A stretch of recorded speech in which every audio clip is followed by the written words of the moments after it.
Alors, bonsoir à tous, en présentiel aussi bien qu'en distanciel. Merci d'avoir bravé le vent, le froid, la pluie pour arriver jusqu'ici, pour ceux qui sont avec nous dans l'amphithéâtre. Merci à ceux qui se connectent, qui sont encore en train de se connecter, de nous rejoindre pour participer à cette conférence. On est très heureux aujourd'hui au Jeudi de l'Art d'aborder la question des sens, du lien entre la mémoire et les sens, la façon dont la mémoire va faire appel à tous les sens, pas uniquement aux souvenirs, pas uniquement à la vue, mais finalement à tous les sens qui sont toujours sollicités dans ce travail de la mémoire et du souvenir. Et nous commençons ce soir avec Laetitia Goretti, qui est docteure en culture visuelle, me semble-t-il, diplômée de l'Université de Venise et en partenariat aussi avec l'Université de Nanterre, je crois. Voilà, qui est actuellement en mission à la BNF, à l'Arsenal. Voilà, chercheur associé à l'Arsenal, à la BNF, et qui est notamment aussi photographe. Donc il y a une approche, et ça va être un peu un leitmotiv de notre soirée très pratique des questions qu'on va aborder ce soir, et qui ce soir va nous parler de cartographier la mémoire, lieux, architecture et monuments, un sujet qui personnellement m'intéresse plus particulièrement, dans lequel elle va aborder justement toute la question de la mémoire, de l'oubli, qu'est-ce qu'on fait pour oublier, comment les éléments de la mémoire se mettent en place, notamment aussi par l'absence, tous ces éléments, toutes ces images souvenirs qui se figent, qui vivent, qui changent, qui évoluent et dans lesquels les sens interviennent de façon relativement directe. Je vous laisse la parole. Voilà. Bonsoir à toutes et à tous. Merci d'être ici. Et merci aux organisateurs et aux organisatrices pour cette occasion des rencontres et d'échanges. Alors aujourd'hui, je ne pars pas d'eau forte, comme l'image derrière moi peut suggérer. C'est une image d'Eugène Vial, c'est un graveur que j'aime beaucoup, et s'intitule « La cité future ». Et c'est très symbolique par rapport à ma contribution. Mais je vais parler des photographies, plus spécifiquement des images souvenirs. Alors, je commencerai avec mon travail photographique publié en 2022 qui s'intitule « Respirer la mémoire », mais qui n'a rien à voir avec le nez et avec l'odorat. Ça, c'est Sarah Clara. Et après, je continuerai aussi avec des travaux d'autres photographes, sinon ça sera trop autoréférentiel et comme ça, je partage un petit peu de publicité. D'abord, avant d'aller au cœur de la question, je voudrais dire juste 2 mots sur comment ce projet photographie est né. Ce livre, en réalité, est un livre de montage. Je n'ai pas fait explicitement une série photo, mais j'ai composé les livres à travers un choix des photos qui proviennent de mon archive, où le fil rouge est la mémoire. Alors, l'idée de travailler sur les lieux, les monuments et la mémoire est arrivée pendant que j'étais en train de travailler dans l'archive de l'historienne Suzanne Citron, entre autres pionnière sur la question du roman national. L'archive se trouve à la BNF et les projets en soi, il n'a rien à voir avec la photographie, mais c'est plus sur l'héritage culturel occidental et sera bientôt publié. Mais c'est là que j'ai commencé à avoir l'idée d'enquêter les rapports entre images et mémoire, ce que j'appelle les images souvenirs. Et en fait, ce livre n'est que le début de la recherche est encore en cours. Le sujet est très vaste. Vous pouvez imaginer que les images souvenirs peuvent être très bien les photos d'un mariage, les photos d'un voyage, les photos d'un anniversaire, d'une soirée entre amis, etc. Avec l'expression image souvenir, je parle de toutes les images des lieux, des monuments, des bâtiments et de tout ce qui nous ramène à la mémoire collective et à la représentation historique du monde. Alors, or, je ne suis pas la première personne à enquêter sur ces domaines, ni au niveau pratique, on verra ça plus tard, ni au niveau théorique. Et je pense à Alois Riegel et son essai Le culte moderne du monument, ou Walter Benjamin, son travail sur les passages, ou encore l'Atlas Mnemosyne d'Eby Warburg, si je le prononce bien, etc. Mais malgré tout, je crois qu'on a encore beaucoup à réfléchir. Dans un monde devenu, je cite, la reproduction de ses propres images. Et comme pour le dire avec les mots de Gunther Anders, où les rapports sociaux sont médiatisés par les images, comme l'a écrit Guy Debord dans La Société du spectacle. En particulier, j'ai mes questions sur les rapports entre les images et la mémoire historique, et si effectivement cette mémoire est vivante ou figée. Alors, faisons un pas en arrière. Qu'est-ce qu'est la mémoire? Alors, pour être très très concis, c'est quelque chose qui se souvient. Des fragments de vie défilent sous nos yeux à chaque seconde. Et ce sont des représentations, des moments de vie qui vont se transformer en mémoire. La mémoire est une répétition d'actions dans l'espace et dans le temps. Ivan Tchekhov, un membre de l'Internationale lettriste, une des dernières avant-gardes du XXe siècle, écrivait « Toutes les villes sont géologiques et l'on ne peut faire 3 pas sans rencontrer des fantômes, armés de tout leur prestige, de leur légende. » Alors, donc, si on veut élargir ce concept, on peut dire que chaque lieu devient une trace et un témoin de ce qu'il était autrefois, une vue, un édifice, un monument, une montagne, etc. Ils nous racontent une histoire et les rites prolongent leur présence. J'ai choisi 3 photos de mon livre et les 3 images en question sont des lieux de mémoire, pour emprunter les termes à Pierre Nora. Elles représentent une mémoire collective historique. Alors, là, j'ai pris une photo très connue pour tout le monde, car les monuments sont ici dans cette ville. Les 2 autres, peut-être que c'est plus difficile de les repérer. Alors, la première photo, bien qu'on voit un navire de guerre, la photo est paisible, agréable. On voit même une mère avec son enfant en train de jouer. Et pourtant, cette photo nous ramène à une période terrible qui a marqué l'histoire. Les générations qui l'ont vécue et celles d'après, la Deuxième Guerre mondiale. Le navire, qui s'appelle Orp Błyskawica, se trouve à Gdynia, en Pologne. Elle est devenue un musée en 1976. Il a servi à plusieurs opérations clés de la Deuxième Guerre mondiale, notamment pour la libération de l'Europe. Mais en tout cas, il symbolise la guerre et la destruction. La deuxième photo, là, l'image du mont Toc, dans le nord-est de l'Italie, où se trouve la vallée du Vajont. Cette image d'un très beau paysage nous raconte la tragédie du Vajont, où le soir du 9 octobre 1963, 1910 personnes ont perdu la vie à cause d'un barrage hydraulique qui était construit où il ne fallait pas.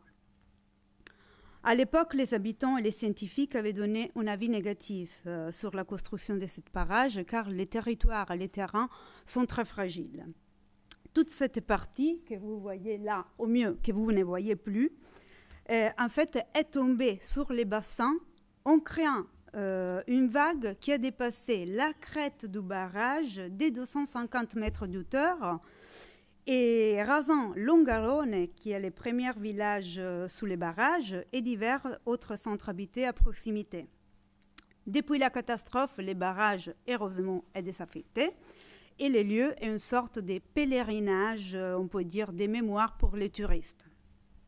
La troisième, c'est un monument historique, on le connaît bien, très touristique. L'Arc de Triomphe nous ramène, pour résumer, à la gloire militaire de Napoléon Ier et à la tombe du soldat inconnu.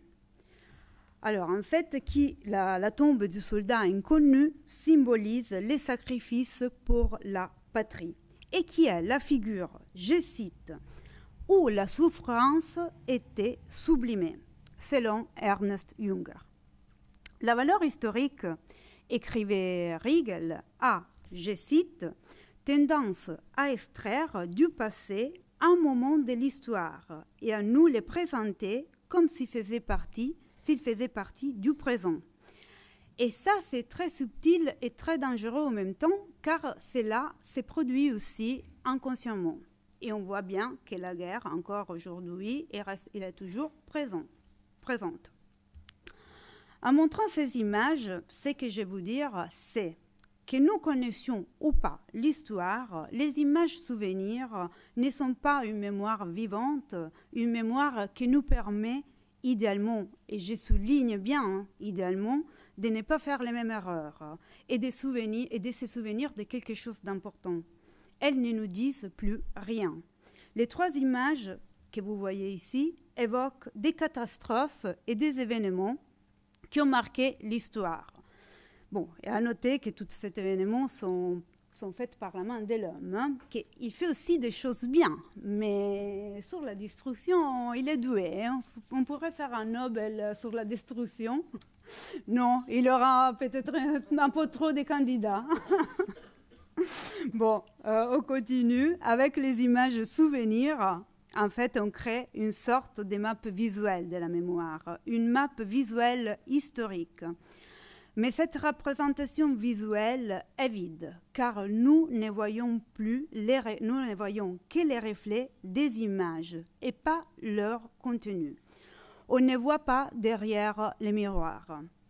Il suffit de déplacer les photos et les mettre dans un autre contexte, comme j'ai fait, et on voit rien. Bon, il n'y a pas que ça dans mon livre, il y a aussi, dans certaines parties, j'utilise même de l'humour, mais j'ai pris les exemples les plus extrêmes pour mieux expliquer mon propos. Et maintenant, on va voir, je vous montre les mêmes concepts, non, il faut que je fasse comme ça, avec, d'un point de vue légèrement différent, nous allons voir les travaux des 3 photographes qui est plus une réflexion sur la consommation d'images et les monuments et directement la mémoire. Alors, ceci, c'est les travaux de Corinne Vionnet et dans la série Photo Opportunities, elle explore la photographie touristique et sa relation avec la diffusion sur Internet. Mais elle nous montre comment la photo des monuments et des bâtiments historiques est une vue faite exprès pour être photographiée par les touristes et dont les photographies ne sont devenues que des souvenirs à rapporter à la maison, comme dirait Anders, ou à mettre sur les réseaux sociaux. Ces photos sont magnifiques, semblantées, mais sont magnifiques. On a l'impression qu'il n'y a que des fantômes qui bougent. Après, ensuite, on voit les travaux de Catherine Hyland avec la série Belvedere. Elle étudie les sites de loisirs contemporains et leurs relations conceptuelles avec les touristes, voire une sorte de vénération au point de reproduire physiquement les monuments d'un autre pays dans son propre pays, comme c'est le cas en Chine. Et ici, on voit les parcs de la fenêtre sur le monde à Shenzhen. Enfin, Tim Davis, avec la série The New Antiquity, il a eu une idée très simple mais astucieuse, je peux dire aussi géniale. Il nous a mis les coulissés directement dans les boîtiers de l'appareil photo. Collectionner des photographies, c'est collectionner le monde, écrivait Susan Sontag. Mais aujourd'hui, on pourrait renverser les propos et dire qu'accumuler des photographies, c'est accumuler les vides. Car c'est les images mêmes qui portent à l'oubli. Toute cette production d'images mène à une banalisation, à une perte d'essence. Mais elle mène aussi à un changement de la perception des individus sur le monde et sur l'autre. Cette production uniformise tous les regards.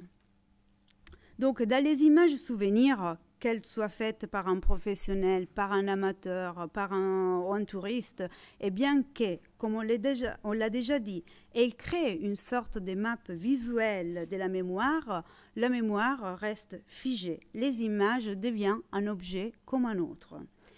Donc, la question que je me pose, peut-être plus comme photographe que comme chercheuse, c'est il faut encore produire des images dans un monde bâti par les images, où les rapports entre images et personnes a changé beaucoup aussi avec Internet et les réseaux sociaux, ou bien, si on veut continuer à produire images, comment photographier autrement? Hélas, je n'ai pas la réponse. Merci.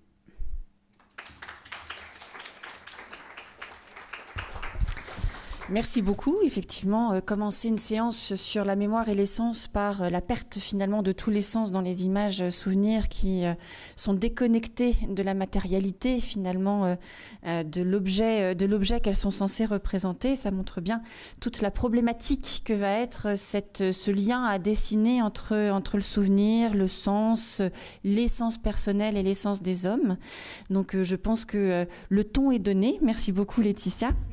Et nous accueillons maintenant Clara Müller, qui est historienne de l'art, critique d'art, commissaire d'exposition indépendante, qui a fait sa formation en histoire de l'art entre la Sorbonne à Paris et l'Université de Columbia aux États-Unis, mais qui surtout aujourd'hui est chercheuse indépendante et a travaillé avec un certain nombre d'artistes autour de certain nombre d'expositions, notamment autour de la question de l'odorat, de l'olfactif, la façon dont on peut réveiller finalement, dont on peut aussi utiliser dans l'art contemporain et dans la création ces différents éléments.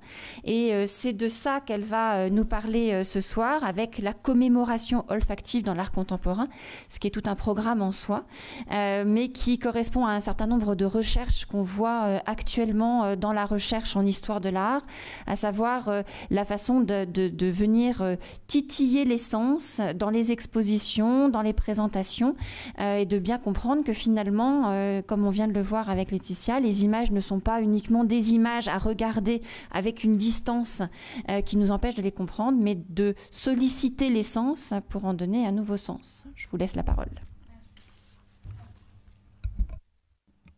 Est-ce que ça marche? Oui. Okay. Bonsoir. Merci beaucoup. Merci aux organisateurs. Merci à tous ceux qui se sont déplacés. Est-ce qu'on m'entend bien? Je suis jamais très douée avec les micros. Voilà. Donc effectivement, je travaille entre autres choses sur la dimension olfactive dans les pratiques artistiques contemporaines.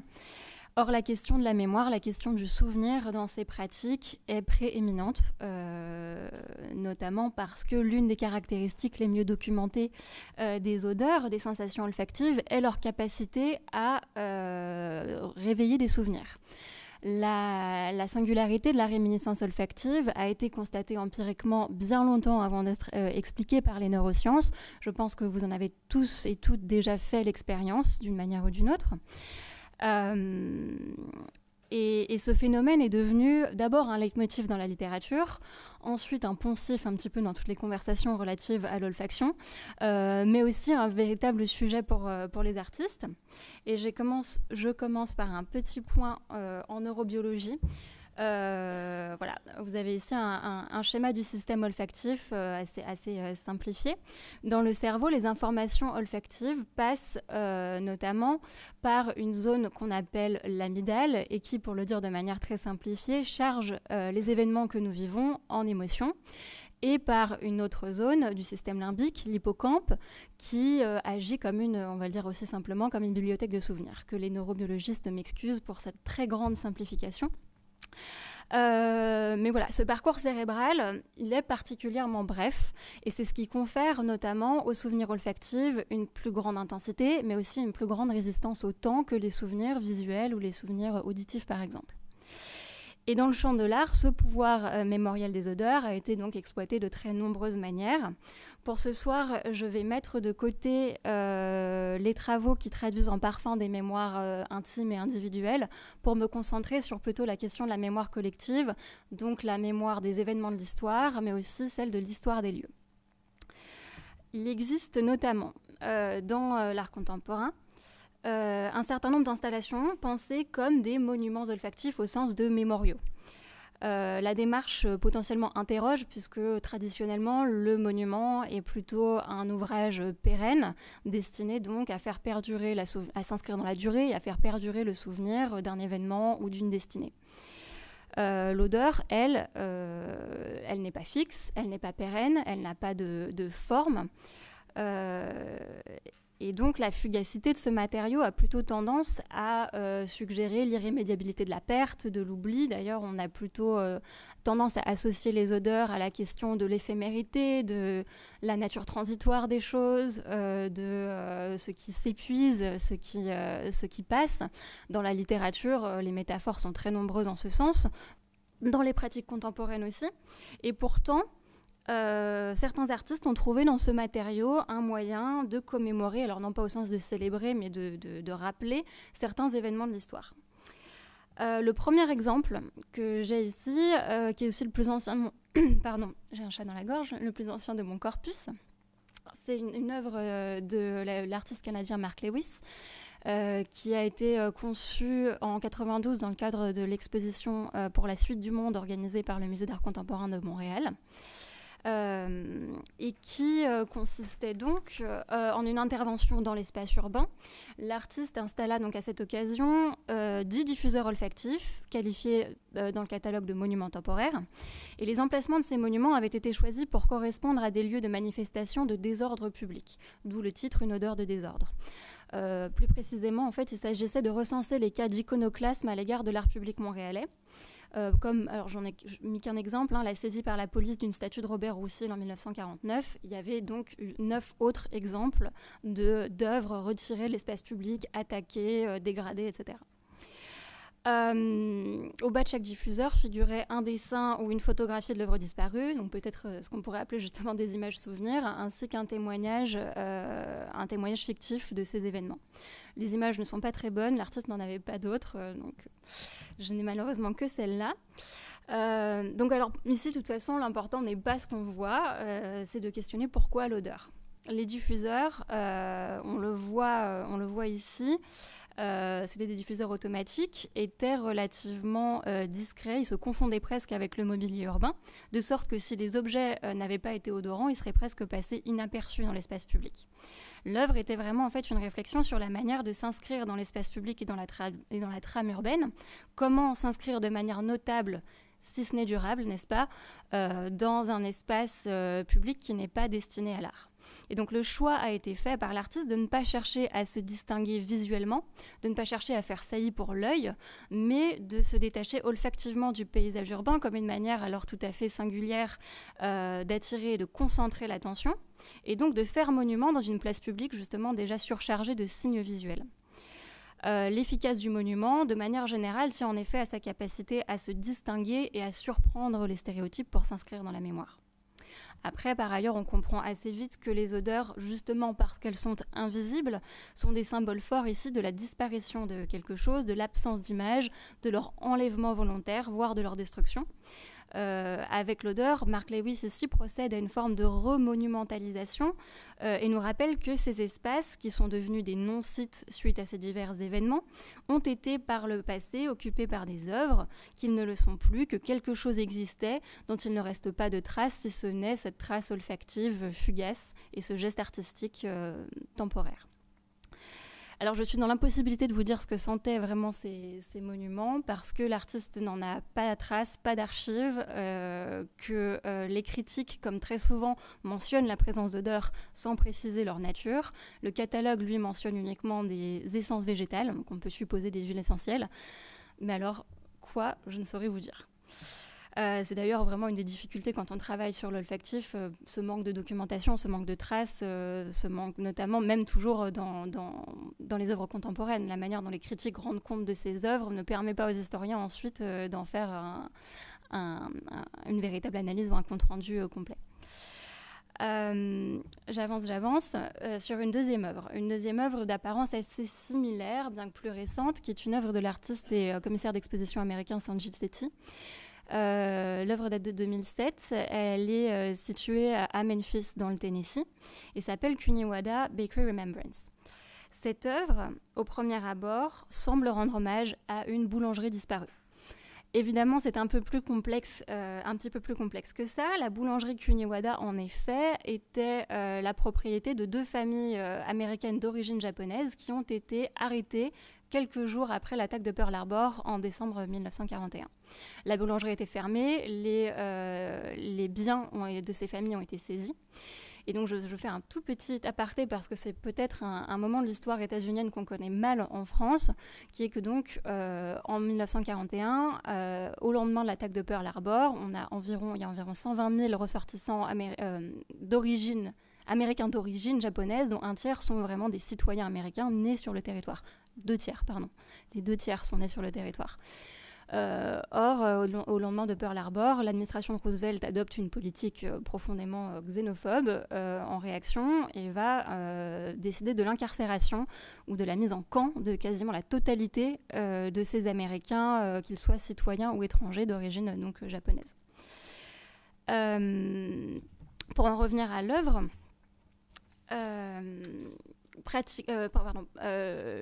l'odeur qui était émise par le diffuseur, cette fois on la connaît, c'était l'odeur de beignet chaud. Et donc pour ça, je voudrais vous lire un témoignage de l'artiste.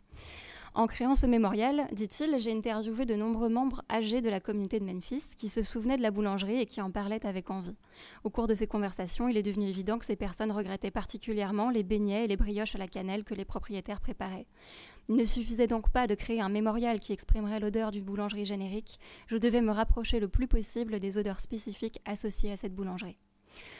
Donc ici, l'odeur fait vraiment sens dans son rapport à l'histoire, à ce qui est commémoré, mais il y a aussi cet objectif que quelqu'un passant dans les parages sente l'odeur et la suive jusqu'au mémorial. Donc il s'agit encore une fois de capter l'attention au sein du tissu urbain. Et là, grâce à une odeur qui fonctionne doublement bien, parce qu'aujourd'hui, et déjà en 2007, il y a beaucoup de boulangeries qui font usage de cette forme du marketing olfactif pour appâter le chaland, en diffusant des odeurs de pain chaud ou de pâtisserie. Donc ici, évidemment, au lieu de découvrir une chaîne de pâtisserie, le visiteur va découvrir ce mémorial qui est vraiment ancré donc, à la fois dans l'histoire locale, ici ces familles à Memphis, dans le Tennessee, mais aussi dans l'histoire nationale, puisque l'hommage va autant aux Nakijimas et aux Kawaii qu'à toutes les personnes qui ont subi le même sort à la même époque. Vous le voyez peut-être, le diffuseur porte une plaque sur laquelle est brièvement retracée donc, cette histoire, l'histoire de ces familles et l'histoire des Américains d'origine japonaise durant la Deuxième Guerre mondiale, mais sont aussi gravés sur cette plaque, dans leur traduction anglaise, les célèbres mots de Proust, après l'épisode de la Madeleine, donc encore une fois une pâtisserie. Et je vous relis ces mots pour le plaisir de les réentendre. Quand d'un passé ancien rien ne subsiste, après la mort des êtres, après la destruction des choses, seule, plus frêle mais plus vivace, plus immatérielle, plus persistante, plus fidèle, l'odeur et la saveur restent encore longtemps, comme des âmes, à se rappeler, à attendre, à espérer sur la ruine de tout le reste, à porter sans fléchir sur leurs gouttelettes presque impalpables l'édifice immense du souvenir. Donc l'olfactif, dans le cadre de cette œuvre, participe, je l'ai déjà dit, d'une stratégie de captation de l'attention, mais aussi joue volontairement sur ce lien entre l'olfaction, l'odorat et la mémoire. Et si on se concentre un instant sur la fin, les derniers mots de la citation de Proust, on peut méditer sur cette notion d'édifice. Parce qu'avec les œuvres dont je parle ce soir, il ne s'agit plus de bâtir des monuments solides et des édifices en pierre ou en bronze, mais des édifices, disons, d'une autre sorte, dans la mémoire, dans le cerveau de chacun, qui ne sont donc ni de marbre ni de bronze, mais peut-être tout aussi pérennes et tout aussi durables, du moins à l'échelle d'une vie humaine. J'ajouterais que la pauvreté visuelle de ces œuvres, les deux qu'on vient de voir, qui se ressemblent finalement beaucoup, font que l'intérêt du spectateur, qui n'est plus vraiment un spectateur, il n'y a plus grand-chose à voir, en tout cas que l'intérêt ne va pas à l'objet, comme ça pourrait être le cas avec une sculpture, mais bien au récit, à l'événement qui est commémoré. Il s'agit donc avant tout pour le monument de s'emparer de l'attention, éventuellement de l'imagination, et de se graver dans la mémoire. Donc même si ces monuments sont évaporables, ils ne sont pas éternels, la puissance de la mémoire olfactive fait paradoxalement de l'odeur un moyen pertinent de faire souvenir. J'aurais pas le temps de m'y attarder, mais je tenais à souligner que certaines autres œuvres, toujours pensées comme des monuments, font aussi usage de senteurs qui sont, elles, destinées à provoquer des réactions de rejet, voire un sentiment de mise en danger. Les ressorts de ces œuvres sont toujours un peu les mêmes que ce que nous avons vu précédemment. Donc il y a l'idée d'interpeller en faisant peu ou pas appel à la vue, mais aussi de ressentir puissamment quelque chose vraiment dans le corps pour frapper la mémoire. Avec parfois l'idée que l'irreprésentabilité de certains événements impose une alternative à la figuration. Et je pense notamment, je passe très rapidement sur cette œuvre de Luca Vettone, Per l'Eternità, qui est une œuvre qui a été présentée non plus dans l'espace public, mais bien toujours dans un espace muséal, qui est totalement dénuée de matérialité tangible. Donc en réalité, vous ne voyez rien sur cette image, c'était simplement une odeur dans un espace. Et cette œuvre fait référence au drame des contaminations à l'amiante en Italie. Donc, je ne m'attarde pas, mais pour de multiples raisons, l'odeur ici est tout à fait, qui est utilisée seule, sous la forme d'un accord justement âcre et menaçant. Elle est tout à fait pertinente pour évoquer l'éternite, donc c'est une marque de fibrociment à l'amiante, et la manière dont le corps en fait l'expérience, et donc de commémorer un traumatisme collectif et irreprésentable. Donc il y aurait beaucoup à dire, mais je voudrais enchaîner sur une autre manière. Je vais être un petit peu plus rapide sur ce deuxième versant, donc de commémorer non pas des événements, mais cette fois des lieux et l'histoire des lieux en odeur. Donc on a aussi des artistes qui se sont intéressés plus particulièrement à l'histoire des lieux, en recréant et en réintroduisant dans certains espaces des odeurs qui firent autrefois partie de leur vie. Ces espaces sont en quelque sorte, c'est comme ça que je le vois, hantés par les effluves de leur passé et deviennent temporairement des lieux de mémoire. En 2014, le designer Michael Wiesengrün, pour son exposition de diplôme à la Design Academy Eindhoven, avait créé cette installation révélateur en collaboration avec l'artiste Cicel Tolas, qui, elle, est vraiment spécialisée dans la question olfactive depuis une vingtaine d'années. Et donc, en collaboration avec Cicel Tolas, Michael Wiesengrün a mis en scène 3 odeurs qui faisaient référence au passé industriel du bâtiment qui, entre les années 30 et les années 90, était une usine d'ampoules Philips. Il a choisi l'odeur du cambouis, un accord de sueur et un accord métallique, une note métallique. Les 3 compositions, vous le voyez peut-être, circulaient dans une structure en verre, et la brume qu'il utilisait donc, pour visualiser ce chemin olfactif, ce chemin odorant, comme le verre, en réalité, ont des qualités de transparence qui permettaient de voir à travers l'œuvre le bâtiment, qui donne tout son sens à cette œuvre. Donc, elle est créée in situ pour ce bâtiment. Et donc les visiteurs étaient invités à faire le lien ou à découvrir l'histoire industrielle de ce bâtiment à travers ces sensations olfactives. On pouvait les sentir, ces odeurs, séparément, mais aussi mélangées comme une ambiance olfactive qui aurait pu être celle qui régnait entre les murs du bâtiment quelques décennies avant l'arrivée de l'école d'art. Donc l'idée était à la fois de rendre au bâtiment peut-être son identité perdue, son âme, aurait dit Baudelaire, ou son atmosphère, pour utiliser les termes du philosophe Gernot Böhme, mais il s'agissait donc aussi de commémorer cette histoire. Et en mêlant des odeurs organiques et mécaniques, celles du corps des ouvriers, des travailleurs, et celles des machines et des outils qu'ils utilisaient, on voit que l'œuvre ne singularise pas ici des individus, mais caractérise plutôt une présence plurielle, un ensemble, voire un système, donc un hommage qui serait dirigé peut-être plutôt à l'industrie, un hommage plutôt collectif à l'industrie qui a fait cette ville qui est Eindhoven, et qui dépendait donc autant de la force ouvrière que des machines.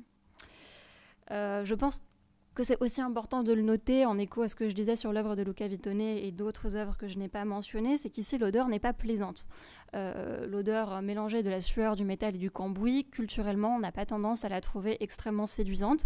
Donc l'hommage ici ne passe pas du tout par une recherche de la beauté, mais par la recherche de l'odeur réelle du labeur, alors je me suis permis des petits jeux de mots, par l'idée de rappeler que la ville, effectivement, a été construite les mains dans le cambouis et à la sueur du front des travailleurs.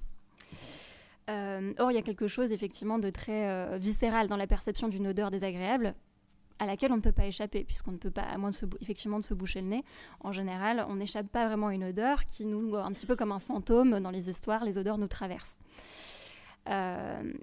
Et c'est là-dessus que je voudrais finir, sur cette idée du fantôme, avec une dernière œuvre, qui est l'œuvre d'une artiste canadienne, Julie Fortier, qui est installée en France depuis très longtemps.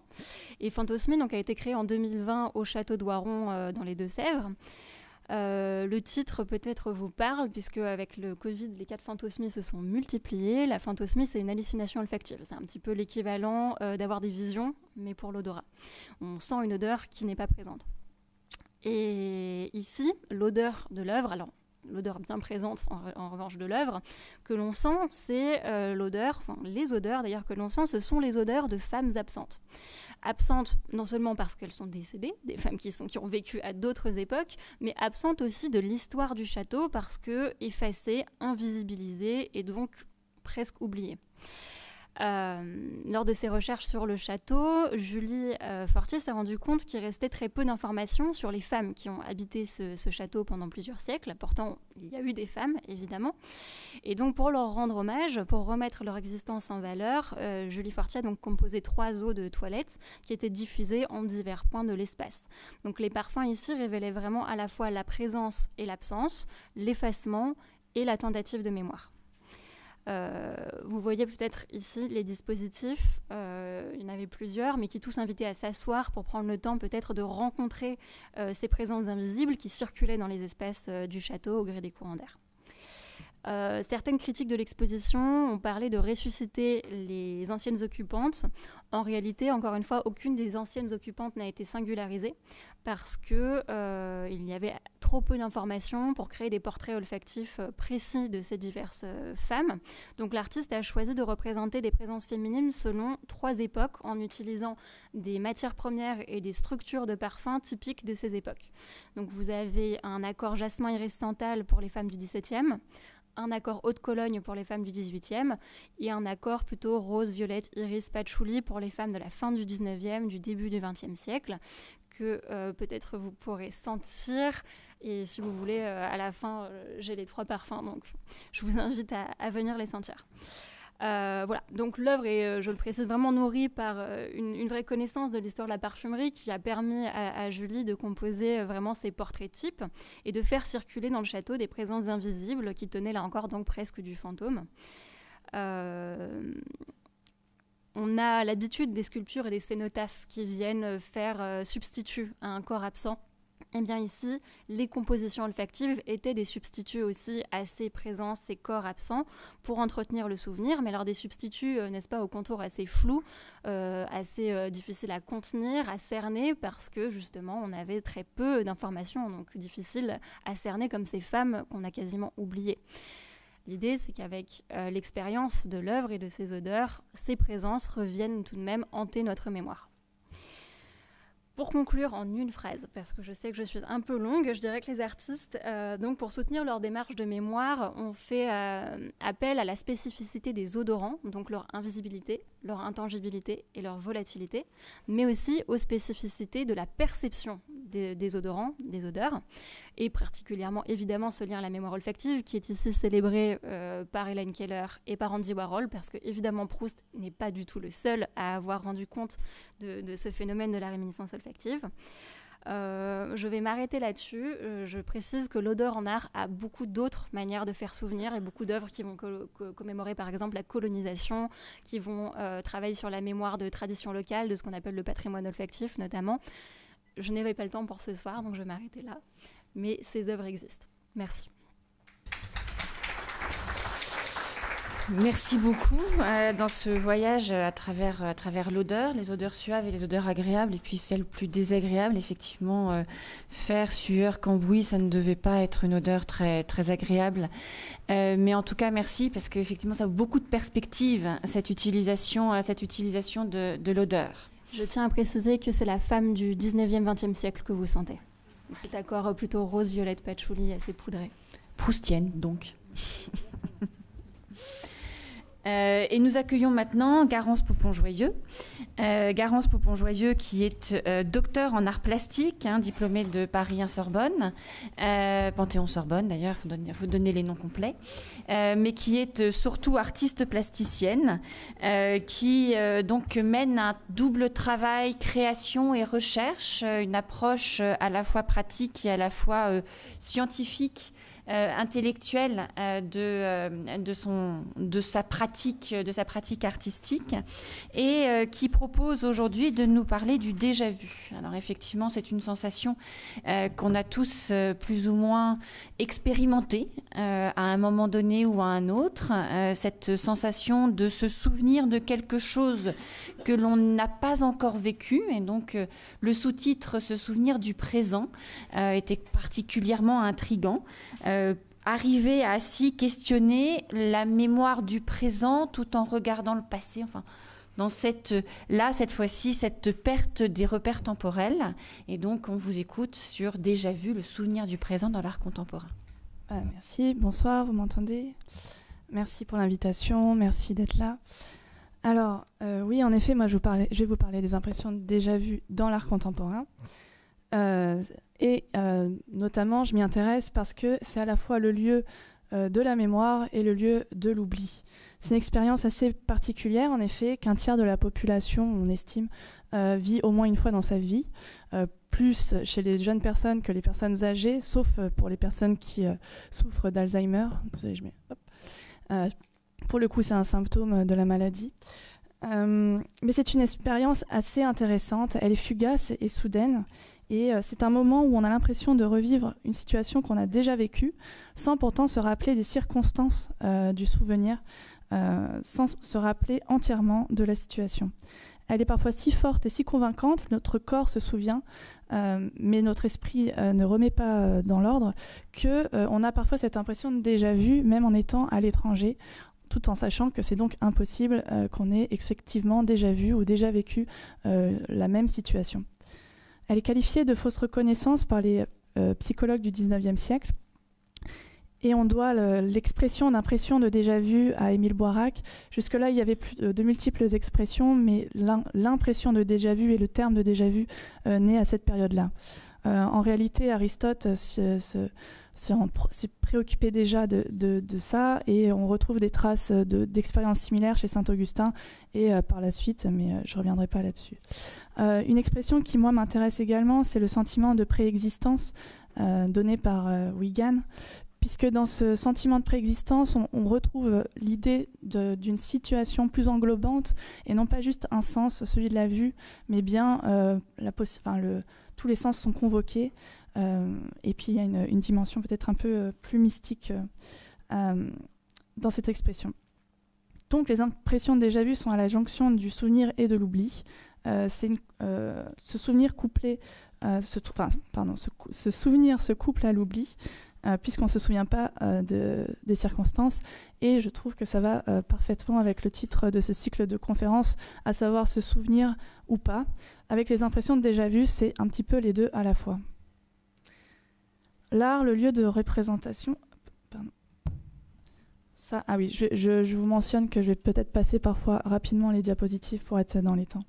L'art étant le lieu de représentation, on peut avoir souvent cette impression de déjà vu face aux œuvres, que ce soit en tant que spectateur ou en tant qu'artiste. Selon Duchamp, ce sont les regardeurs qui font le tableau, c'est-à-dire que les artistes sont aussi les spectateurs, et en tant qu'artiste, je peux vous dire que j'ai souvent cette impression de déjà vu, même vis-à-vis de mon propre travail, que ce soit en collaboration ou toute seule, parce qu'une fois qu'on a créé, l'œuvre ne nous appartient plus en propre, et on est un peu spectateur de ce qui a été créé.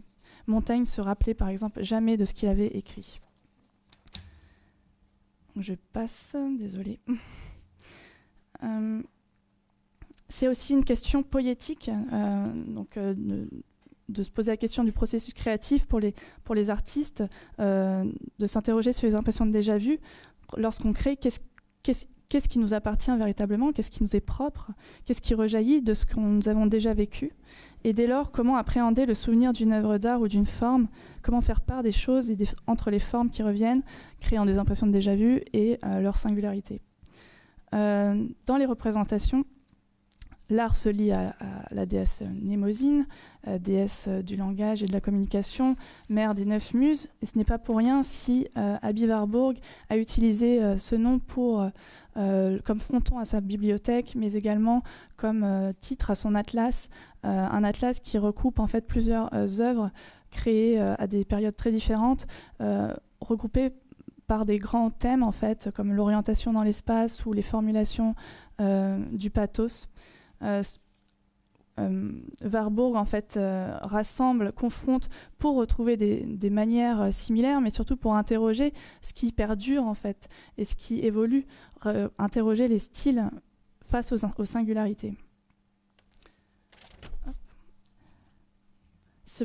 Alors ça je passe pour le coup, désolée. Le spoil. De la même manière, avec Alexandre Arbin, on a créé un diaporama qui recensait des œuvres formellement similaires, créées par des artistes différents. L'intérêt là était que les œuvres sont contemporaines. Si dans l'histoire de l'art, il y a beaucoup de copies, ne serait-ce que parce que l'enseignement passait par la copie, s'il y a des esquisses, des répétitions, vous avez peut-être vu très brièvement l'histoire des séries, des multiples ou même des appropriations. Dans l'art contemporain, il y a cette idée de singularité qu'on hérite notamment du droit d'auteur et qu'on hérite de l'originalité promue ou revendiquée par les avant-gardes historiques. Donc face à cette question de la singularité, refaire un travail de rapprocher des œuvres similaires créées par des artistes différents était assez intéressante. C'est arrivé de manière en fait toute simple. Avec Alexandre, on avait des impressions de déjà-vu presque quotidiennes dans nos parcours estudiantins, puisqu'on voyait donc ce genre de diaporama, pas forcément fait de cette manière-là, mais on voyait beaucoup d'œuvres et on confondait parfois les œuvres. On a voulu retracer comme un journal de bord ce genre de similarités, et parfois de manière très pertinente et parfois de manière beaucoup moins pertinente, comme là par exemple, puisque c'est juste, on a joué en fait sur l'échelle. Les œuvres ne sont absolument pas de la même échelle, elles sont juste orientées de la même manière. Il s'agit d'un parpaing, c'est assez basique comme rapprochement, mais ça nous conférait nous des impressions de déjà-vu, et on avait besoin de les recenser, non pas forcément pour les exposer ou les montrer, mais pour nous assurer que nous n'avions pas les premiers symptômes d'Alzheimer ou autres. Donc voilà, différents types sur lesquels, de rapprochements sur lesquels je me suis ensuite, moi, basée pour faire mes recherches, comprendre d'où pouvaient venir en effet ces impressions de déjà-vu. Je passe un peu plus vite, mais il n'y a que quelques exemples, mais bien évidemment, il y a plus d'une centaine de diapositives. Et encore, si on pourrait remettre à jour avec de nouvelles œuvres. Pardon. Donc parfois, je me suis intéressée au fait que donc on pouvait avoir ces impressions de déjà-vu, mais elles naissaient souvent non pas tant des œuvres, mais de ce qui entourait les œuvres. Il s'agissait en fait des espaces. Donc là, la photographie est petite parce qu'elle a une mauvaise qualité. De l'idéologie du white cube, je renvoie aux deux Arty, avec cet espace en fait blanc, ce cube blanc pour montrer les œuvres contemporaines, face au contraire aux scénographies colorées des musées des Beaux-Arts. Là où ça m'intéressait particulièrement de voir qu'il s'agissait de la même teinte, pourtant des musées qui ne sont pas forcément liés entre eux, en tout cas pour Poitiers et Caen. Et donc ça peut venir des scénographies en elles-mêmes, ça peut venir de l'architecture globale dans les musées d'art contemporain. Alors je triche un peu puisque là je montre aussi le musée de l'Acropole d'Athènes et qui n'est pas forcément lié à l'art contemporain, mais ces nouvelles architectures qui sont similaires, ça passe également par les logos, ce genre de traits, de formes que je retrouvais, ou pour les sheds, là forcément c'est lié à l'architecture, les toits en shed des anciennes usines qui sont transformées en centres d'art, donc évidemment reprennent dans les logos des caractéristiques architecturales. Mais ça passe également par... Oui, je ne vais pas montrer ça, par les noms des lieux de l'art avec les acronymes en HAC pour art contemporain, donc tout ce qui est CAC, Centre d'art contemporain, FRAC, MAC, FNAC, j'en passe, j'en passe beaucoup, parce que pour le coup, voilà. Et qui donne ces impressions de déjà-vu, ou déjà entendu, déjà lu, où on se perd en fait, on ne sait plus dans quel lieu on a effectivement bien vu les œuvres, puisqu'ils se ressemblent par leur scénographie, se ressemblent par leur nom, par leur logo, etc. Mais il y a également les titres, les noms des œuvres, ne serait-ce que l'appellation, si on peut appeler ça une appellation sans titre dans l'art contemporain, c'est quand même une formulation qu'on retrouve beaucoup, mais d'autres titres se retrouvent comme Soleil Noir ou plein d'autres, hein, mais dès qu'il y a des références, les titres se recoupent et on peut confondre tout cela, de même pour les titres d'exposition. Il y a des mots génériques, bien évidemment, qui s'entendent, rétrospective ou au contraire, prospective, mais des termes comme dans tous ses états, l'art dans tous ses états, l'eau dans tous ses états, ou au fil de, la nature au fil de, etc., créent des impressions de déjà-vu par leur répétition. Et il y a, alors je vais peut-être essayer d'aller d'abord, désolée, j'ai été plus ambitieuse que prévu. Il y a aussi le nom des artistes, en fait, des acteurs de l'art qui se retrouvent. Donc sans même aller jusqu'aux artistes, on a les commissaires d'expo qu'on retrouve, les critiques d'art qui écrivent les textes. On a également d'autres acteurs, comme par exemple les photographes. Marc Dommage, par exemple, est un photographe qui photographie beaucoup d'œuvres d'artistes contemporains, et donc son nom est associé à énormément d'images, parfois même plus proche des images que le nom des auteurs des œuvres, qui crée cette impression d'homogénéité, mais également donc le nom des artistes. En 2019, avec Alexandre, on a exposé des artistes qui avaient des noms homonymiques, prénoms et noms entiers. Donc on exposait par exemple Daniel Buren, Pierre Huyghe, Robert Maurice, Richard Long, enfin j'en passe. Mais c'était des artistes en fait moins connus que les artistes auxquels on pense quand on entend ces noms-là. Justement, on voulait montrer ces pratiques pour certaines amateurs, mais pour d'autres professionnels, qui étaient invisibilisés par la notoriété des autres artistes plus célèbres. On rejoint en ça alors, un petit peu l'exposition de Bertrand Lavier qui présentait la peinture des Martins en 1984, mais de manière un peu inverse. Bertrand Lavier, lui, proposait de regrouper les artistes par leur nom de famille, mais d'un point de vue de l'anonymat, en fait, tout le monde était un peu Martin. Martin, c'est l'équivalent de Dupont. Donc, il présentait des artistes qui avaient le même nom de famille, pas forcément avec des liens de parenté, mais comme discriminant le choix des œuvres. Est-ce que j'ai le temps? Pas tant que ça. J'ai encore le temps. Alors, juste un exemple sur donc deux artistes du même nom, Nicolas H. Müller et Nicolas Müller, qui sont des artistes de même génération et qui, avec cette œuvre, par exemple, Nicolas H. Müller reprend Tuteur, qui renvoie donc à, alors je ne suis pas dans le bon ordre, les tuteurs au pluriel de l'autre Nicolas Müller, mais qui renvoie, et c'est assez présent sur son site, à d'autres œuvres. Je me suis amusée à faire des rapprochements, avec le bâton de Cadéré, en fait, qui est bariolé. Je remonte l'image de base où on voit un bâton, un tuteur, qui est peint de la même manière en fait que le fond, et en cela ça se rapproche de l'œuvre de Claude Ruteau, des définitions méthodes où les tableaux sont peints de la même manière, globalement certaines définitions méthodes, les tableaux sont peints de la même couleur que le mur. Et puis alors là je me suis amusée, mais pour le coup c'est vraiment peut-être impertinent, mais ça me faisait penser à Daniel Buren, mais de version horizontale avec ses rayures noires et colorées. Ça pour dire qu'il y a donc des impressions de déjà-vu qui sont souvent donc un petit peu tirées par les cheveux, mais qui sont parfois, qui recoupent parfois des répétitions effectives en fait dans l'art contemporain. Pour autant, quelle est la part du souvenir là-dedans? Est-ce que nous pouvons réellement justifier ces impressions? Nous arrivons à les expliquer, mais sont-elles justifiées? Pour Bergson et pour d'autres, alors j'ai pas la citation là, il s'agit en fait d'un dysfonctionnement humain. Les impressions de déjà-vu sont dysfonctionnelles, elles traduisent un problème de perception et de mémoire. Les scientifiques aujourd'hui, comme Elisabeth Loftus, montrent également que les impressions de déjà-vu participent aussi ou retranscrivent des faux souvenirs.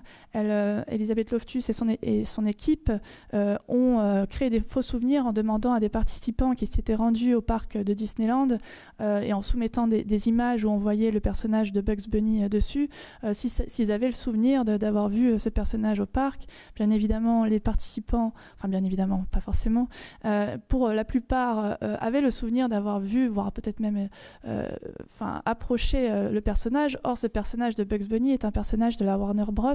Et ne pouvait absolument pas se retrouver à Disneyland.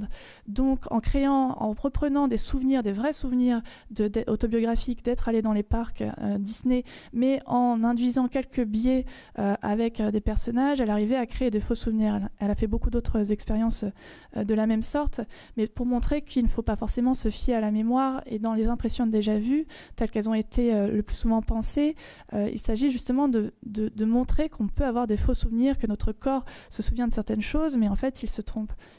Pour autant, je pense que dans l'art, on a parfois effectivement de réels souvenirs. On peut avoir réellement vu une œuvre, que ce soit au même endroit ou même dans des expositions ailleurs, et pour le coup à l'étranger, par le prêt des œuvres. On peut avoir vu des œuvres sous d'autres formats, ne serait-ce que des reproductions dans les catalogues ou bien évidemment sur Internet, etc. Je vais y arriver. On doit l'expression de souvenir du présent à Bergson, qui pour lui montrait en fait que la perception est à la fois la perception se dédouble en fait, elle vient en même temps vers l'action et en même temps vers la mémoire. Je le cite et je suis désolée, je ne l'ai pas dans ce diaporama-là, son expression. La formation du souvenir n'est jamais postérieure à celle de la perception, elle en est contemporaine. Au fur et à mesure que la perception se crée, son souvenir se profile à ses côtés, comme l'ombre à côté du corps. Mais la conscience ne l'aperçoit pas d'ordinaire, pas plus que notre œil ne verrait une ombre s'illuminer chaque fois qu'il se tourne vers elle. Ce souvenir du présent est en effet quelle meilleure appellation pour un souvenir qui semble émerger à la fois de la perception, donc présente, et de la mémoire, m'intéresse particulièrement dans l'art, puisque dans l'art contemporain, en effet, le spectateur est dans un souvenir du présent, celui qu'il est en train d'expérimenter actuellement, ou celui des œuvres qui lui sont contemporaines. Selon Faucillon, il y a une résurgence, il y a une vie des formes. Les formes peuvent perdurer, elles ont plusieurs états, plusieurs cycles, et je ne m'attarderai pas dessus, mais qui font qu'elles peuvent être simultanées. Georges Kubler, son étudiant, va même au-delà en pensant que si le sens des œuvres peut se perdre, les formes, elles, sont souvent reprises pour donner d'autres sens et elles perdurent ainsi de cette manière-là. Donc les impressions de déjà-vu vis-à-vis de certaines formes pourraient se justifier dans l'art, et notamment dans l'art contemporain.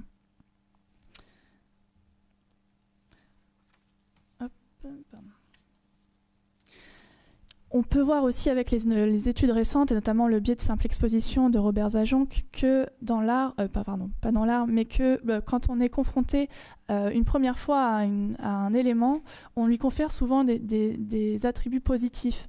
Donc le principe de reconnaissance dans le fait de reconnaître quelque chose, de se rendre compte que l'on a déjà vu cette chose, cet élément, participe au terme de reconnaissance dans le sens de notoriété, puisqu'en fait, on attribue des qualités positives à quelque chose que l'on a reconnu, donc qui mène forcément à consacrer en fait l'élément.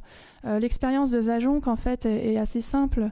Il donne juste des mots dits en turc, c'est en fait des mots inventés à plein de participants. Et au fur et à mesure qu'il donne ces mots, dès que les personnes en fait ont l'impression de reconnaître un mot qu'ils ont déjà entendu, il y a une partie du cerveau qui s'active et de ce stimulus naît en fait, naît les réactions positives, et c'est comme ça qu'on se rend compte que on associe les deux dans le principe de reconnaissance. Hop. Donc bis repetita placent, qu'on attribue à Horace, mais la véritable citation qu'on doit trouver plutôt, ne reprend pas ces termes-là, mais si à propos des œuvres d'art, il dit « Si l'une a plu une fois, l'autre, si on y revient 10 fois, plaira encore ». La répétition forge les qualités positives, et par la répétition, c'est également comme ça qu'on fait la réputation, comme on dit dans l'art contemporain actuel. Ça rejoint en effet en même temps l'effet Matthieu montré par Merton, l'effet Matthieu de l'évangile de Saint Matthieu, pardon. C'est en fait c'est un économiste, Merton, qui montre que la répétition limite les risques d'erreur. Matthieu dit car à celui qui a, il sera donné, et il sera dans la surabondance, mais à celui qui n'a pas, même ce qu'il a, lui sera retiré. Pardon. Et Merton utilise donc cette appellation de Matthieu juste pour montrer que on va de manière économique, on va suivre le reste pour limiter les risques. C'est également l'effet superstar dont Sherwin Rosen parle, à savoir qu'il y a une telle différence, non, il n'y a pas forcément une telle différence justement, mais dans les métiers de talent, dès qu'il y a une différence même aussi légère soit-elle, on ne peut pas remplacer la première personne par une autre personne de talent différent, ce qui fait qu'on en arrive à avoir certaines personnes qui sont plus exposées et sont plus... il y a une concentration des gains vis-à-vis de cette personne-là parce qu'elle n'est pas remplaçable, ou on la considère non remplaçable par une personne qui aurait certes du talent, mais ne serait-ce qu'un petit peu moins. Et je vais terminer là-dessus. Donc je suis désolée, je ne parle pas de tout. Mais une étude assez intéressante quand même de Diana Crane qui s'est intéressée justement aux personnes qui priment les œuvres dans les jurys et qui montre que les jurys ont tendance à valoriser des œuvres ou des démarches des artistes qui sont de même nationalité qu'ils et elles, qui ont les mêmes caractéristiques. Ainsi, on voit bien que ce qui prime, je dirais, ce sont les points communs. On reconnaît encore certaines qualités positives, tout simplement parce qu'on reconnaît certaines formes, qu'elles doivent faire appel sûrement à certains sens, à une certaine mémoire collective ou un certain imaginaire collectif. Pour conclure, et hop, voilà. Pour conclure, je suis quand même mon petit dernier paragraphe. Dans les impressions de déjà-vu dans l'art contemporain interrogent donc la mémoire et l'oubli en les convoquant et les associant simultanément dans cette histoire de souvenirs du présent. Mais plus qu'une fausse reconnaissance que les psychologues du 19e siècle ont qualifié, il s'agit plutôt de traduire peut-être, en tout cas dans l'art contemporain, une réelle reconnaissance, une reconnaissance de l'œuvre dans son milieu, une reconnaissance au sens du fait de reconnaître, mais de reconnaître dans le sens de consacrer. Voilà, je vous remercie.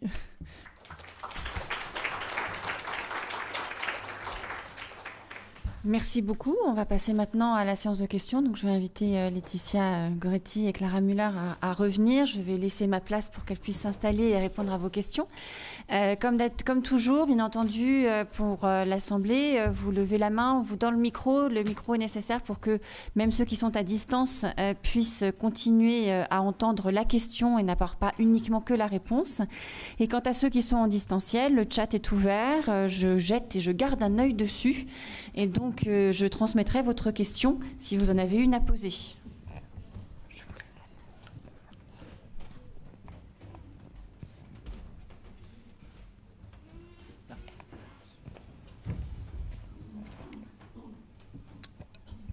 Merci beaucoup à vous toutes.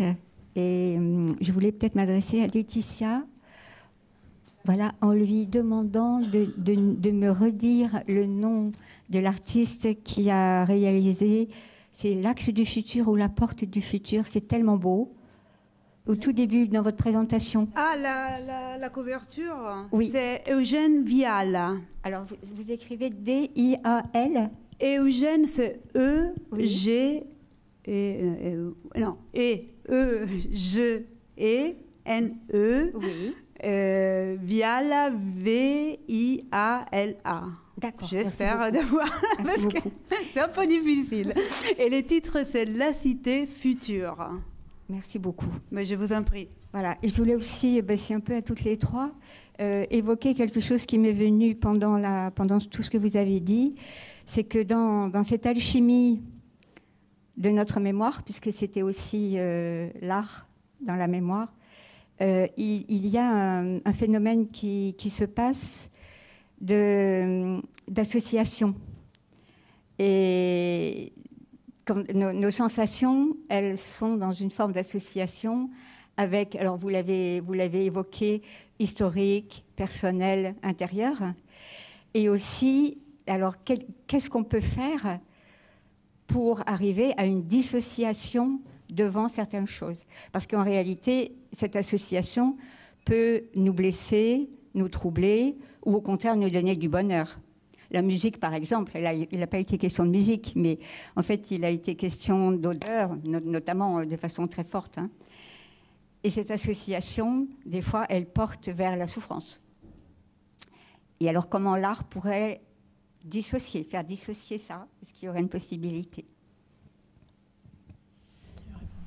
Est-ce que c'est vraiment à l'art Je pense que l'art fait quand même naître justement des sensations et que le spectateur ou la spectatrice veuille se dissocier, moi ça je l'entends, mais je pense, et c'est plutôt à toi Clara d'en parler, mais est-ce qu'il faut vraiment se dissocier même de choses difficiles? Est-ce que c'est pas un pan culturel en fait que de penser ça, même la mémoire n'est pas que la mémoire des bons éléments?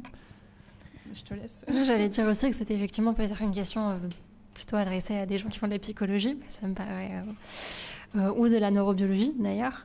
Et ma connaissance dans le champ de la mémoire est vraiment très très spécifique à l'olfaction. Peut-être que votre question, votre remarque me fait penser éventuellement à des œuvres qui vont justement essayer de vous faire, dans le cadre des odeurs, toujours, de vous faire associer les odeurs à autre chose. Et donc de créer cette dissociation entre votre propre souvenir d'une odeur, votre propre expérience, qu'elle soit plaisante, déplaisante, douloureuse, heureuse, pour ensuite pouvoir recadrer l'odeur et lui faire dire, que l'artiste puisse faire dire à l'odeur ce que lui il veut et parce que vous, vous y sentez avec votre expérience. Alors il y aurait énormément d'exemples. Un exemple un petit peu plus général, qui est justement de cet artiste que j'ai mentionné, Cicel Tolas, qui avait travaillé avec Michael Wiesengrün, qui a pris l'odeur de la sueur, notamment l'odeur de la sueur d'homme phobique, qui a donc une odeur culturellement, et je pense pour tous personnellement jugée déplaisante et repoussante. Elle a choisi d'extraire cette odeur et de l'appliquer sur les murs d'un cube blanc d'une galerie d'art, détaché donc de toute référence au corps. Et bien là, bizarrement, quand on est dans cette œuvre, on ne trouve pas forcément que ça sent mauvais et ça ne rappelle pas forcément les selles du voisin dans le métro. Et on a dissocié notre propre association à cette odeur, notre expérience de cette odeur et celle qu'on fait au sein de l'œuvre. Bon, c'est un exemple parmi d'autres. Je ne sais pas si ça a une piste de réponse, très olfactive, mais je ne sais pas si quelqu'un veut ajouter autre chose. C'est vraiment difficile, je pense, de dissocier les émotions des œuvres et aussi du créateur. Donc, à moins qu'on fait un autre travail, comme j'ai montré, qu'on met des photos qui signifient une chose dans un autre contexte qui signifie un autre. Mais c'est un petit peu difficile. Tant aussi comme photographe, je pense que c'est difficile. Bonsoir. Ma question, elle va se poser surtout à Clara. De ce que j'ai compris, vous avez un corpus international pour ce qui est des œuvres mémorielles olfactives. Et du coup, ma question était, est-ce que vous avez pu observer des différences nationales dans le choix de l'utilisation de l'odeur? Je ne sais pas si ma question est claire. Oui, la question est très claire. Elle demande un peu de réflexion, par contre, de repasser en revue tout ce qui n'était évidemment pas dans le diaporama. Oui et non, parce qu'il y a quand même une grosse partie de mon corpus, et je ne travaille pas du tout que sur la question de la mémoire dans ces œuvres. Enfin, pour ce soir, oui. Il y a quand même une grosse partie des artistes que j'étudie qui sont des artistes occidentaux. Et là, je ne remarque pas spécifiquement de différence, je dois dire. Par contre, je l'ai mentionné en tout dernier, je vois un travail, par exemple, sur la question de la mémoire et des odeurs. Oui, un travail, par exemple, sur sur la question de la colonisation par les artistes qui ne sont pas occidentaux et qui font usage d'une catégorie d'odeurs, disons, d'odeurs d'épices, de thé, de café, de tabac et de toutes ces denrées qui sont arrivées en Occident par la colonisation. Là, je vois vraiment quelque chose qui peut regrouper des artistes d'origine. Alors là, en l'occurrence, je ne veux pas dire de bêtises, soit des artistes américains avec des ascendances étrangères, africaines ou asiatiques. Je ne veux pas singulariser des pays parce que je ne veux pas dire de bêtises et oublier des artistes. Ou des artistes sud-américains. Là, par exemple, sur ce sujet-là, oui, je vois une vraie différence dans l'approche des odeurs et dans le type d'odeur utilisé. Je ne sais pas si ça répond en tout cas en partie à la question.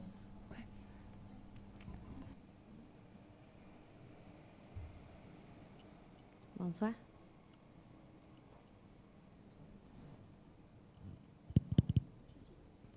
Oui, ça va être un peu bruyant parce que dans ma tête, c'est pas assez clair, mais c'est pour Madame Muller.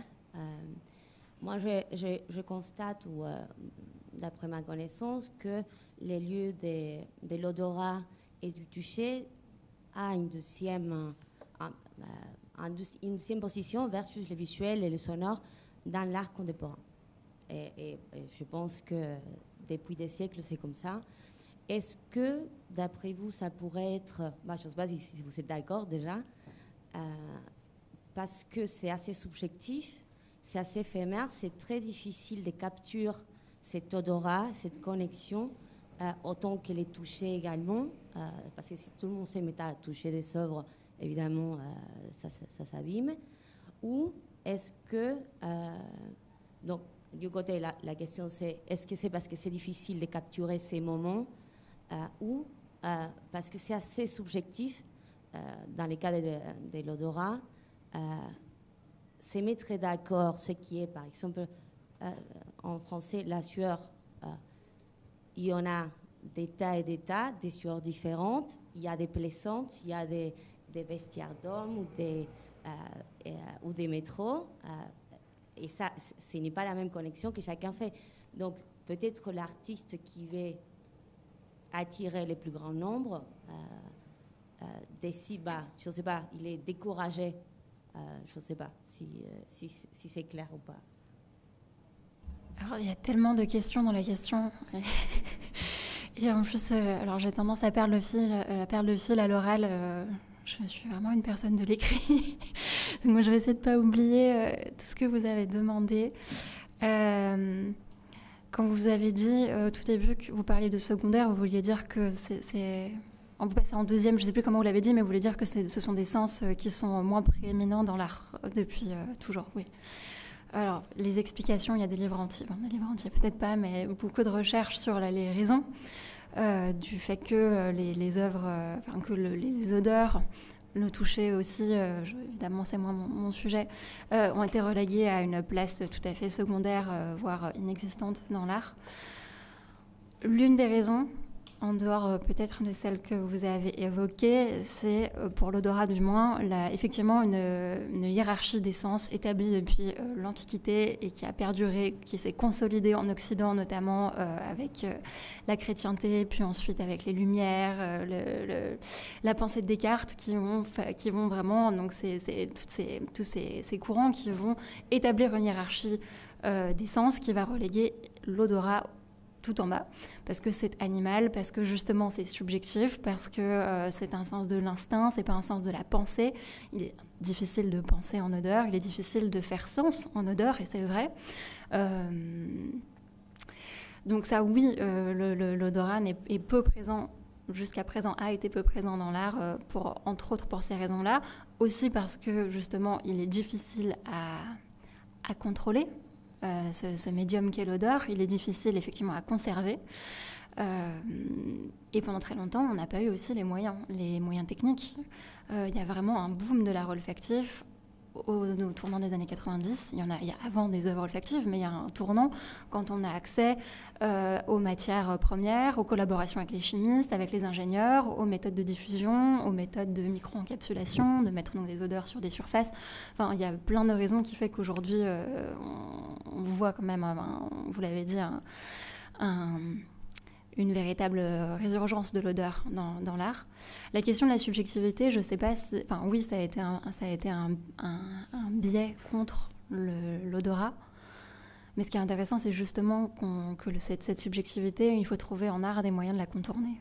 Et de la contourner. De faire sens sans compter sur le fait qu'une odeur va faire sens pour vous et pour moi de la même manière. Sans présumer que l'odeur de la lavande va vous évoquer la Provence ou votre grand-mère ou votre linge propre, parce qu'il est impossible de prédire ce qu'une odeur effectivement va évoquer chez tel et tel individu. Donc c'est impossible par cette nature idiosyncrasique de l'apprentissage des odeurs de prétendre provoquer et la même chose chez tout le monde. Mais donc les artistes aujourd'hui ils trouvent des manières de contourner ça en contextualisant justement les odeurs, et c'est un tout autre sujet très vaste, de cadrer les odeurs dans les œuvres, de les contextualiser par toutes sortes de moyens pour justement arriver à leur faire dire ce qu'ils ont envie de leur faire dire ou de vous faire ressentir ce qu'ils ont envie de vous faire ressentir. La question est trop vaste, je m'y perds déjà. Est-ce qu'il y a d'autres questions? Sur le chat non plus. Ah si, il y en a eu.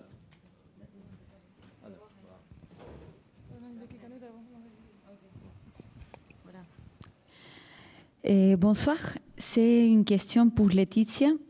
Je sais que la question que vous avez évoquée à la fin, de comment prendre des photos autrement, vous avez dit que vous ne saviez pas. Mais bon, quand même, je veux vous poser la question. Mais pour essayer justement d'essayer de penser ensemble. Comment est-ce que vous croyez qu'on pourrait prendre des photos d'une manière dans laquelle on change cette manière de voir la photo comme une manière comment dire, de prendre avec soi l'objet qu'on est en train de voir ou les paysages qu'on est en train de voir, mais plutôt comme une expérience en soi. Et je ne sais pas. Voilà. Alors, c'est très difficile à les dire parce qu'en fait, comme j'ai dit, je me pose beaucoup la question.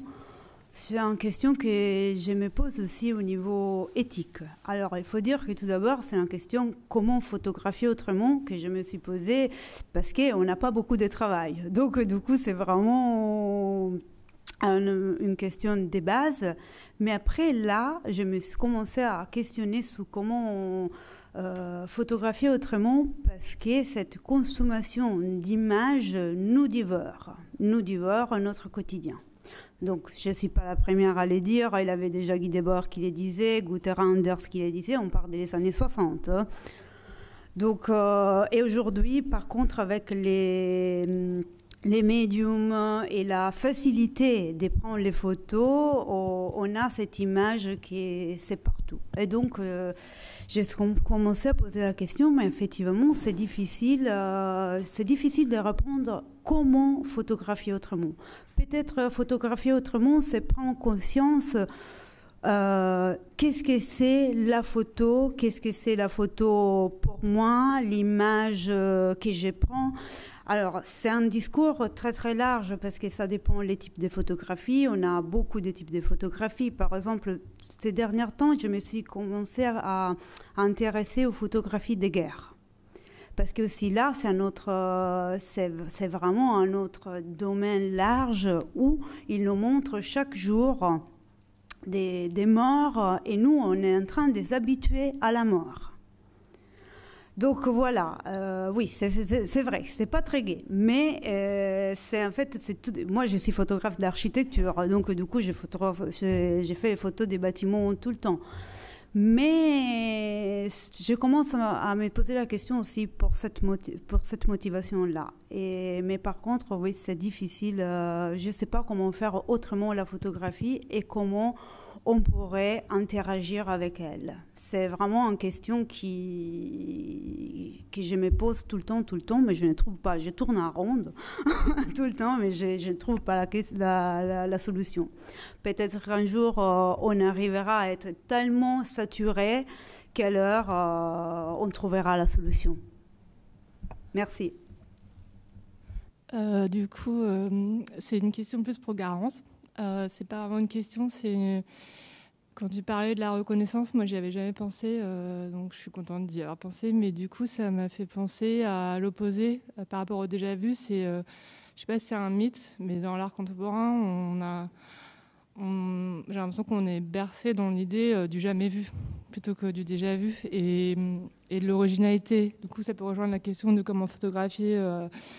L'idée que je vois derrière, que j'entends derrière, c'est qu'est-ce qui n'a jamais été fait, quoi. Et cette idée, moi, je la trouve vraiment très ennuyeuse pour le coup, mais ça m'a fait penser à ça, ton exposé. Et du coup, je me demandais si tu pensais que c'était des énergies qui s'opposaient, qui se nourrissaient, et l'idée du jamais vu, l'originalité, est-ce que c'est un mythe ou est-ce que c'est une réalité pour toi ou pour vous? Enfin, je sais pas, c'est pas vraiment une question, mais c'est quand même une question. Voilà. Oui, non, en effet, avec le déjà vu vient l'idée de jamais vu. Je vais peut-être rapprocher.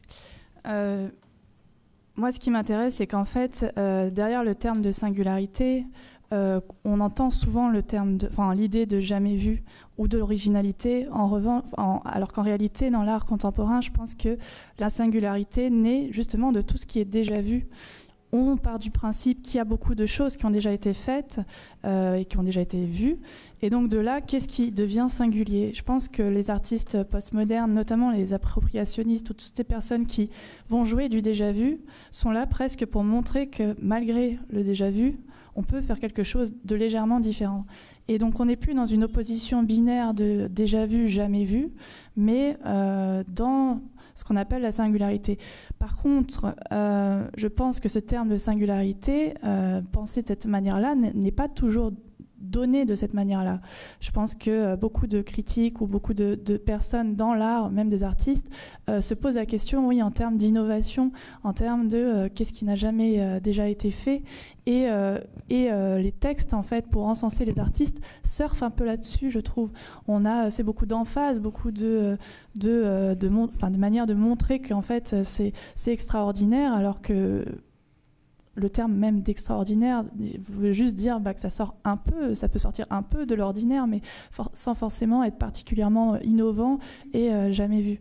Je ne sais pas si ça répond bien à la question, mais je pense que, en tout cas en tant qu'artiste, bien évidemment qu'on joue avec ce qui est déjà là, et même dans l'art contemporain, il n'empêche qu'il peut y avoir certaines choses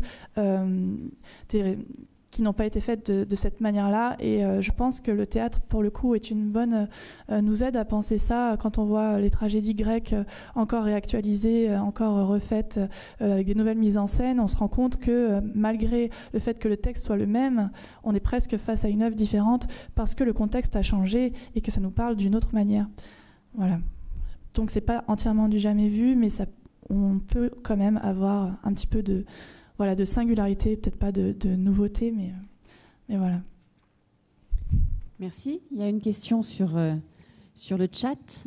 Après le souvenir du présent et avec les projections futuristes calculées par certaines intelligences artificielles, y a-t-il des artistes qui tentent de faire des souvenirs du futur aujourd'hui ? Alors déjà, il faut savoir qu'il y a la futurologie. On étudie le futur et on imagine comment ça va se passer. Il y a plein d'artistes, bien évidemment, qui s'intéressent à l'intelligence artificielle. Et pour ma part aussi, et j'ai hésité à en parler. Moi, dans ce travail de recherche, j'ai demandé justement à des intelligences artificielles de créer une œuvre d'art. Alors j'ai d'abord demandé une œuvre d'art, j'ai dû donner une description assez fidèle au final de ce que j'imaginais, mais pour avoir une œuvre d'art type, une œuvre très actuelle. Et puis dans un second temps, je me suis amusée parce qu'en fait cette œuvre d'art au final avait des caractéristiques de l'époque des avant-gardes historiques en fait, puisque l'intelligence artificielle avait ça comme référence. Et donc pour imaginer une œuvre un peu plus contemporaine, j'ai dû demander à l'IA, alors c'était avec Dali il me semble, de générer, enfin on l'a fait en collaboration avec Alexandre, de générer des œuvres du futur en fait. On s'interrogeait, ça nous amusait bien d'imaginer que l'intelligence artificielle allait pouvoir générer des œuvres du futur. Alors on est peut-être mauvais en prompt dans le texte de description, mais ça nous a donné juste des œuvres très actuelles en fait, enfin des images qui pouvaient ressembler à des œuvres très actuelles. Après, c'est encore à explorer et il y a sûrement d'autres artistes plus qualifiés ou plus compétents, ne serait-ce qu'à l'écrit pour étudier justement ce que peut être l'art de demain.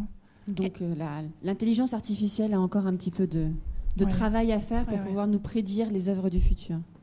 Est-ce que je peux ajouter quelque chose sur ce sujet de souvenirs du futur? La formule prête un petit peu à confusion, qui est entre un souvenir du futur et une prospection. Quelle est tout à fait la différence? En tout cas, la notion de souvenir du futur me fait penser à deux œuvres. Je suis désolée, je suis un peu monomaniaque, mais deux œuvres olfactives. Je vous jure, je travaille aussi sur d'autres œuvres, mais notamment un travail d'une designer française dont... je sais plus si c'est son nom de jeune fille ou son nom marié, donc Priscille Lignot-Dessus, qui m'excusera si j'ai utilisé le mauvais nom, qui avait créé donc, des souvenirs olfactifs du futur pour une exposition à une des écoles d'art de Zurich, je ne me rappelle pas, avec l'idée d'imaginer effectivement différentes époques, ce que pourraient sentir ces différentes époques. Et je pense à une autre œuvre qui peut-être est un petit peu plus intéressante sur la notion de souvenir, en tout cas, qui est une œuvre d'une artiste australienne qui s'appelle Kat Jones, qui a créé des parfums inspirés de l'atmosphère du futur, des atmosphères, donc de l'air, de la qualité de l'air, et donc de la mauvaise qualité de l'air, principalement du futur. Et là, l'idée, c'est de nous faire rencontrer effectivement des possibles, des futurs possibles, des futurs atmosphériques, de nous les faire ressentir, et peut-être justement de nous faire garder ce souvenir d'un futur possible pour que celui-ci n'arrive pas, pour l'éviter. Voilà. Donc peut-être que là, la notion de souvenir du futur s'applique un petit peu mieux. Ouais. Oui, alors moi je voulais juste poser une question un peu générique, puisque c'est ce souvenir de l'art, enfin ce souvenir ou pas. Et à vous écouter, je me demandais si justement, est-ce qu'il ne faudrait pas qu'on soit tous frappés d'amnésie collective, partielle ou pas, de façon à voir chaque matin les choses sous un regard neuf et d'échapper ainsi à cette notion de déjà-vu. Évidemment, ça poserait peut-être des problèmes au niveau de la mémoire historique et de sa propre histoire personnelle, mais en fait, ça pourrait créer, entre guillemets, un art nouveau et un art éphémère qui serait en fait que la répétition de choses déjà vues, mais comme on serait frappé d'amnésie en permanence, on s'en rappellerait jamais, quoi. Je ne sais pas ce que vous en pensez. Voilà. Il faut savoir que déjà pour que la mémoire fonctionne, on doit oublier. Justement, si on emmagasine trop de souvenirs, on ne peut pas aller convoquer les souvenirs dont on a besoin. Donc pour se remémorer ou pour mémoriser, il faut déjà oublier. Alors ça ne répond pas entièrement à la question, mais on est déjà dans un processus d'amnésie. On est plus amnésique que mémorant, je ne sais pas comment on peut dire, enfin que que propice à la mémoire en fait. C'est le mécanisme de la mémoire que de fonctionner par amnésie. Je dis juste une chose, j'ajoute, oui, ça pourrait être une idée, et les situationnistes disaient l'oubli est notre passion dominante. Donc voilà. Pardon. C'est une bonne conclusion. Je vous remercie d'abord toutes les trois pour ces trois interventions qui ont été passionnantes et qui ont vraiment donné lieu à débat et à ouverture. Je vous remercie en présentiel et en distanciel, d'avoir écouté la conférence et d'avoir posé des questions qui ont permis de prolonger justement cette belle approche de la mémoire, de l'oubli, des sens, de la façon dont on peut solliciter ces sens pour justement faire marcher la mémoire. On aurait encore tellement de choses à dire, et pas que sur l'art contemporain, croyez-moi. On se retrouvera donc pour la prochaine séance des Jeudis de l'Art, le 8 février, sur un thème de la mémoire par le texte et par l'image. Donc une approche, cette fois-ci, un peu plus intellectualisée peut-être. En tout cas, on verra la façon dont tout ça va être dessiné. Je vous remercie encore et bonne soirée à tous.